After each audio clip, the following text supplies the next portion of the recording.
Assalamualaikum warahmatullahi wabarakatuh. Perkenalkan, saya Nilna Ma'la Syefia, NIM 2019-20-171. Di video kali ini, saya akan mempresentasikan hasil tugas dari analisis kasus tentang kasus pidana anak yang sudah ditugaskan di mata kuliah hukum klinis pertemuan sebelumnya.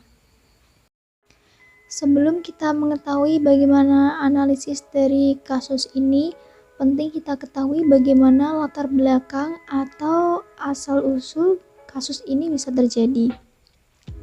Jadi, kasus ini bermula dari seorang anak bernama Andi, umur 13 tahun yang merupakan salah satu siswa di sebuah SMP swasta di Kudus. Dalam kasus ini, Andi dilaporkan oleh ibu dari anak bernama Bunga. Andi dilaporkan dengan dugaan tindak pidana perbuatan cabul menyetubui anak di bawah umur yang diatur dalam pasal 81 ayat 2 Undang-Undang Perlindungan Anak.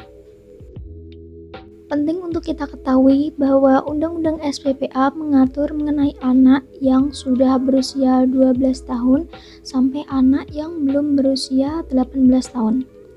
Dalam kasus ini, Andi yang berusia 13 tahun berarti Andi telah memenuhi syarat administratif dari Undang-Undang SPPA. Namun, semua dugaan yang dituduhkan kepada Andi tidak dengan begitu saja kita percayai. Oleh karena itu, mari kita analisis kasus ini bersama-sama.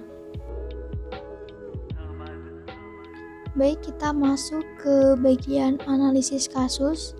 Di sini saya telah memaparkan beberapa argumen terhadap Andi yang terhadap dugaannya melakukan perbuatan cabul terhadap anak di bawah umur. Tidak boleh begitu saja kita percayai dengan beberapa alasan, yaitu yang pertama, Andi adalah anak yang berusia 13 tahun dan baru duduk di bangku kelas 1 SMP, di mana di umur Andi tersebut, laki-laki yang belum menginjak usia 13 tahun menurut agama atau menurut ketentuan umum biasanya dianggap belum balik. Nah, karena belum balik ini, Andi belum paham mana bagian tubuh dari dirinya atau orang lain yang tidak boleh disentuh oleh orang lain. Hal ini berarti Andi belum tahu apa yang dinamakan hubungan badan atau persetubuhan anak di bawah umur yang dituduhkan kepada dirinya. Kemudian untuk argumen yang kedua, bahwa Andi tidak pernah melakukan tipu muslihat dan rangkaian kebohongan untuk membujuk Bunga dalam melakukan persetubuhan seperti pada pasal 81 ayat 2 UU Perlindungan Anak yang dituduhkan kepada Andi. Hal ini dapat dilihat berdasarkan pengakuan Bunga yang menjelaskan bahwa Andi telah menyetubui dirinya sebanyak 8 kali dan salah 3 dari kejadian ini dilakukan di rumah korban. Seharusnya apabila benar yang dikatakan Bunga bahwa Andi telah membohongi dan membujuk Bunga, seharusnya Bunga bisa menolak, bukannya malah menerima melakukannya di rumahnya sendiri bahkan sampai 3 kali.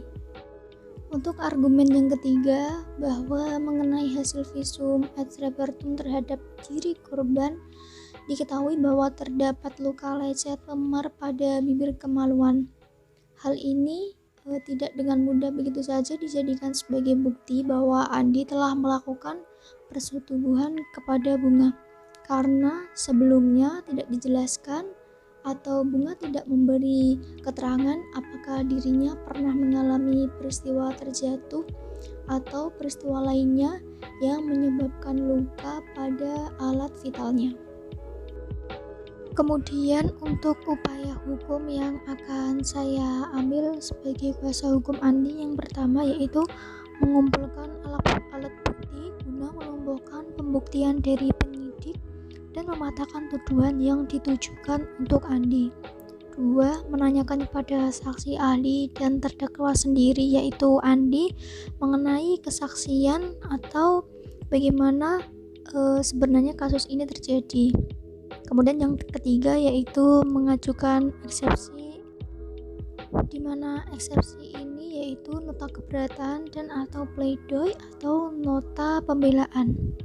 Apabila tuntutan pidana penuntut umum sangat merugikan terdakwa atau memberatkan, kami akan mengajukan pembelaan dan kalau perlu mengajukan duplik atau jawaban terhadap replik yang diajukan oleh pelapor. Kemudian jika putusan masih memberatkan Andi, kami sebagai kuasa hukum akan mengajukan upaya banding dengan mengajukan memori banding. Baik, bisa kita simpulkan berdasarkan argumen yang telah diuraikan di atas bahwa tuduhan atas Andi terhadap pasal 81 ayat 2 Undang-Undang Perlindungan Anak tidak benar adanya, dikarenakan ketidaksesuaian kronologis cerita dan kurang kuatnya bukti yang dituduhkan kepada Andi sebagai pelaku tindak pidana pemerkosaan.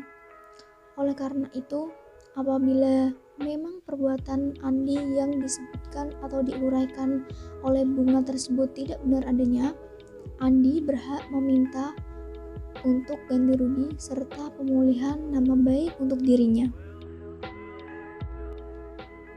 Baik, sekian presentasi mengenai tugas analisis terhadap kasus pidana anak yang sudah saya paparkan dari awal sampai akhir. Semoga dapat diambil manfaatnya, dan apabila ada salah kata, saya mohon maaf. Wassalamualaikum warahmatullahi wabarakatuh.